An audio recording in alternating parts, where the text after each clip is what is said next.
ট্রেনে ফিরছিলাম, গিয়েছিলাম মেয়ের বিয়ের জন্য গয়না কিনতে। সঙ্গে আমার মেয়েও গিয়েছিল। সামনের মাসেই আমার ছোট মেয়ের বিয়ে। আমার অবশ্য 2 মেয়ে। বড় মেয়ের বিয়ে হয়েছে তাও প্রায় 7 বছর হয়ে গেল। বছর 2 হলো আমিও রিটায়ার করেছি। ছোট মেয়ের ইচ্ছে বিয়ের সমস্ত গয়না কলকাতা থেকে কিনবে, আর আমাকে সঙ্গে যেতে হবে। আমি তবুও বললাম, আমি গয়নার কি বুঝি বলতো, তোর মাকে নিয়ে যা। আমার কথা শুনে ছোট মেয়ে বলল, তোমাকেই যেতে হবে, তুমি বোঝো আর নাই বোঝো, আমি কোনো কথা শুনব না। তবে এ ব্যাপারে আমার বড় মেয়ে অনেক আগে থেকেই বলেছিল, বোনের জন্য সমস্ত গয়না কলকাতা থেকেই নিও, তাহলে আমিও যেতে পারবো তোমাদের সাথে। আমার বড় মেয়ের বিয়ে হয়েছে বালিগঞ্জে। আমি আর আমার ছোট মেয়ে তাই আগের দিন সন্ধেয় চলে এসেছিলাম বড় মেয়ের বাড়িতে। দুপুরে খাওয়া দাওয়া সেরে 2 মেয়েকে নিয়ে বেরিয়েছিলাম কেনাকাটা করতে। প্রথমে গড়িয়াহাট গিয়ে বিয়ের বেনারসিটা কেনা হয়, তারপর ওখান থেকে চলে যায় পিসিচন্দ্র জুয়েলার্সে। গয়নাগাটি কেনাকাটা করে দোকান থেকে যখন বের হলাম তখন 8:30 বেজে গেছে। বড় মেয়ে ওর বাড়ির দিকে রওনা দিল। আমি আর ছোট মেয়ে ওখান থেকে ট্যাক্সি ধরে হাওড়া চলে আসি। হাওড়ায় এসে দেখি 9:42 ট্রেনটা বেরিয়ে গেছে। পরের ট্রেন 10:10। ওয়েট করা ছাড়া উপায় নেই, রাত তখন অনেকটাই হয়ে গেছে। যাই হোক, 10:10 ট্রেনটা ধরি। ট্রেনের মাঝামাঝি একটা জেনারেল কামরায় উঠি। যখন ট্রেনে উঠি তখন ভালোই লোকজন ছিল। যাব 1 ঘন্টার বেশি রাস্তা, কর্ডলাইন বর্ধমান লোকাল। আস্তে আস্তে ভিড়টা কমতে লাগলো। একটার পর একটা স্টেশন যত আসছে ততই কামরা ফাঁকা হতে লাগলো। অনেকক্ষণ থেকে লক্ষ্য করছি কিছুটা দূরে বসে আছে 2টি ছেলে। তার মধ্যে একজনের পেশিবহুল তাকড়াই চেহারা, বয়স 30-35 হবে, গুন্ডা টাইপের দেখতে, হাতে আবার একটা বালা, মুখে রুমালটা বেঁধে রেখেছে। আমাদের দিকে বারবার তাকাচ্ছে।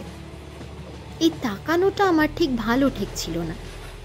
ট্রেনের কামরা যখন ফাঁকা হয়ে গেল তারপর থেকে ভয়টা আরো বেশি করতে লাগলো।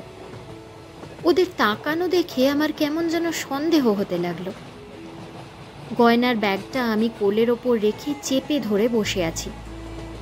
মনে মনে আমি সাহস দেখানোর চেষ্টা করছি, ওদেরকেও বুঝিয়ে দিতে হবে আমি ভয় পাই না। এদিকে আমার মেয়েও পাশে বসে আছে। আমার মেয়েও ব্যাপারটা বুঝতে পেরে আমাকে ফিসফিস করে বলল, বাবা, খুব একটা ভালো দেখছি না, ভয় করছে ভীষণ। দিদির কথা শুনলেই ভালো হতো, দিদি আজকের দিনটা থেকে যেতে বলেছিল, তুমি শুনলে না। চলো পরের কামরায় চলে যায়, এই কামরায় একটাও লোক নেই, প্রাণে বাঁচতে পারবো না না হলে। মেয়েকে ভরসা দিয়ে বললাম, তাই করতে হবে, পরে স্টেশনটা আসতে দে, ভয় পাস না, মনে সাহস রাখ। হঠাৎ করেই ট্রেনটা সিগন্যাল না পেয়ে মাঝখানে দাঁড়িয়ে গেল। ধুধু মাঠ, কেউ কোথাও নেই, চারদিক অন্ধকার। এদিকে আমার কাছে 10 লাখ টাকার মতো গয়না, বিয়ের দামি দামি শাড়ি। মনের ভিতর যে কি হচ্ছে তা বলে বোঝাতে পারবো না। তারপর দেখি ওই 2টি ছেলের মধ্যে ওই মোটা সোটা চেহারার ছেলেটি উঠে দাঁড়িয়ে আমাদের দিকেই তখন এগিয়ে আসছে। আমাদের কামরায় একটা লোকও নেই যে আমাদের সাহায্য করতে পারে। আমার মেয়ে ততক্ষণে ভয়ে জড়সড় হয়ে আমার গা ঘেঁষে এসে বসেছে। চিৎকার করব কি করব না বুঝে উঠতে পারছি না। যা হবে হবে, মনে সাহসটুকু রেখেছি। তারপর ছেলেটি গুটি গুটি পায়ে এগিয়ে এসে আমার পা দুটো ছুঁয়ে প্রণাম করে বললে, স্যার চিনতে পারছেন? স্যার বলতেই আমি তো অবাক। আমি তখনও মুখের দিকে ফ্যাল ফ্যাল করে তাকিয়ে আছি। স্যার চিনতে পারছেন না? আসলে না চিনতে পারারই কথা, আজ কতদিন হলো স্কুল ছেড়েছি, আমাদের মনে রাখার মতো কোনো বৈশিষ্ট্যই তো নেই। তবে স্যার একটু মনে করুন, আমাকে চিনতে পারবেন হয়তো। আমার ডাক নাম ছিল গদাই, আপনি গদা বলে ডাকতেন। গদা? গদা মানে তুই সেই গদাই?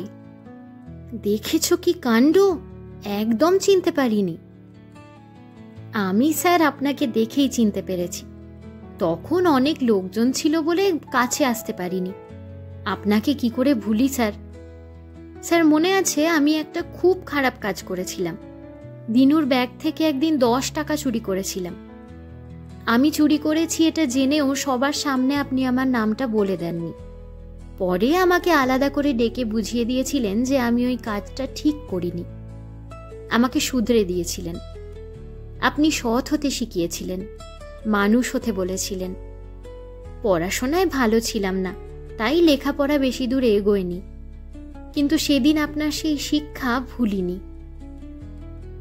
গদাইয়ের কথাগুলো শুনতে শুনতে সেই 20 বছর আগে স্কুলের ছাত্রছাত্রীদের মুখগুলো যেন আবার একবার মনে পড়ে গেল। গদাই ঠিকই বলছে, চেহারাটা ভালো ছিল বলে আমি ওকে গদা বলতাম। গদা নামটা শুনে ও নিজে ফিকফিক করে হাসতো তখন। সেদিনের সেই গদাই আজ কত বড়, অথচ আমি চিনতে পারিনি। আমি নিজে থেকেই জিজ্ঞেস করলাম, কি করছিস এখন? স্যার একটা মারুতি ভ্যান কিনেছি, এখন ওই গাড়িটাই চালাই। বিয়ে করেছিস তো? না স্যার, বিয়ে করিনি। স্কুল ছাড়ার বছর 3 পর আমার বাবাও মারা গেল। আমার 2 বোন, আমি নিজে বোনেদের বিয়ে দিয়েছি। আর আপনি তো জানেন, আমার মা যখন মারা গেল আমি তখন 6-এ পড়ি। তারপর তো বাবা আবার বিয়ে করল। সত্যিই তো, গদাইয়ের মা ছোটবেলায় মারা গিয়েছিল। আরও সবকিছু যেন ছবির মতো পরিষ্কার হয়ে গেল। কত দিনের কথা আজ সব মনে পড়ে গেল। তাহলে এখন বাড়িতে কে কে আছেন? আমি আর আমার মা। জানেন স্যার, কখনো মনে হয়নি উনি আমার সৎ মা। আমাকে খুব ভালোবাসে। আমি যত রাতেই বাড়ি ফিরি আমার জন্য জেগে বসে থাকবে। আমি বারণ করি, কিন্তু শুনবেই না। বলে তুই ছাড়া আমার আর কি আছে। আমিও আমার মাকে খুব ভালোবাসি। পরের মাসে মাকে নিয়ে হরিদ্বার যাচ্ছি। আপনারাও চলুন না আমাদের সাথে। হ্যাঁ, নিশ্চয়ই যাব।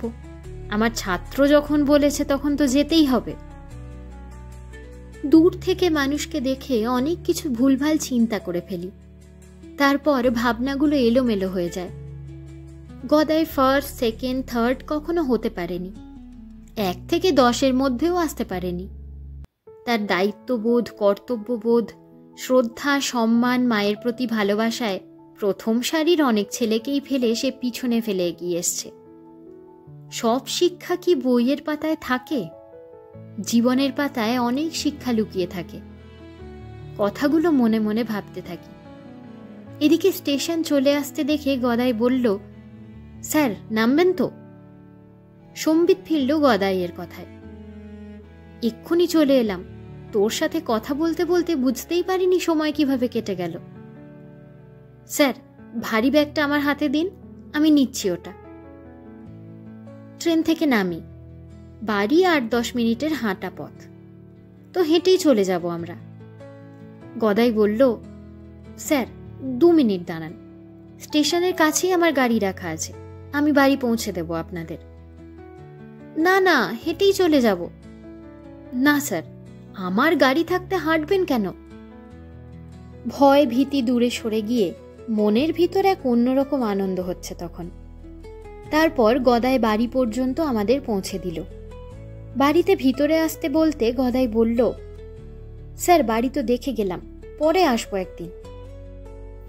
গদাই গাড়িতে স্টার্ট দিতে শুরু করেছে। ঠিক সে সময়ে আমার ছোট মেয়ে বলল, দাদা একটু দাঁড়াও। তারপর বাড়ির ভেতর থেকে বিয়ের কার্ডটা নিয়ে এসে গদাইয়ের হাতে ধরিয়ে দিয়ে বলল, বিয়ের দিন সকাল থেকেই কিন্তু চলে এসো, আর কাকিমাকে সঙ্গে নিয়েই এসো। তোমার মতো আমার একটা দাদা থাকলে আমার আর চিন্তা কি? আজ থেকে তুমি আমার দাদা। দাদা ডাক শুনে গদাই যে কতটা খুশি, সেই খুশির ছাপ ফুটে উঠল গদাইয়ের চোখে মুখে। গদাই হাসি মুখে বলল, নিশ্চয়ই আসব, বোনের বিয়ে বলে কথা, জীবনে এও এক বড় পাওয়া, এমন সৌভাগ্য কতজনের হয়। পড়াশোনায় হয়তো গদাই ভালো ছিল না, জীবনাচরণের শিক্ষায় সে শিক্ষিত। এমন কত গদাই আছে, তারা আজও শ্রদ্ধায় সম্মানে মাস্টারমশাই দিদিমণিদের অন্তরে ভরিয়ে দিয়ে ভিতরটাকে নাড়িয়ে দিয়ে যায়। ভালো লাগায় নয়, ভালোবাসায় মনটা ভরে যায়। আমরা হয়তো ছাত্রছাত্রীদের সবসময় চিনতে পারি না, ছাত্রছাত্রীরা কখনো ভুলে যায় না স্যার ম্যাডামদের। গাড়িটা স্টার্ট দিয়ে সামনের দিকে এগোতে থাকে গদাই। সম্মানের আলাদা একটা সুবাস তো আছেই, তাতেই আজীবন ভরে থাকা যায়। মাস্টারমশাইদের জীবনে এটাই বোধহয় সবচেয়ে বড় প্রাপ্তি। আমি সুদেষ্ণা, আমার অনুভূতির অবকাশে আপনাদের পাঠ করে শোনাই কবিতা, ভালোবাসা, জীবনের ঘাত প্রতিঘাত আর প্রতিদিনের আবেগের কথা। এতক্ষণ শুনলেন সরজিৎ ঘোষের কলমে লেখা ছোট গল্প প্রাপ্তি। যদি আমার এই পাঠ আপনাদের ভালো লেগে থাকে তাহলে ভিডিওটিকে লাইক ও শেয়ার করুন, আর অবশ্যই চ্যানেলটি সাবস্ক্রাইব করে পাশে থাকা বেল আইকনটি ক্লিক করে দেবেন, যাতে নতুন ভিডিওর নোটিফিকেশন সবার আগে পৌঁছে যায় আপনাদের কাছে। আপনাদের মতামত আমার কাছে ভীষণ মূল্যবান, তাই অবশ্যই কমেন্টে সকলের মতামত জানাবেন।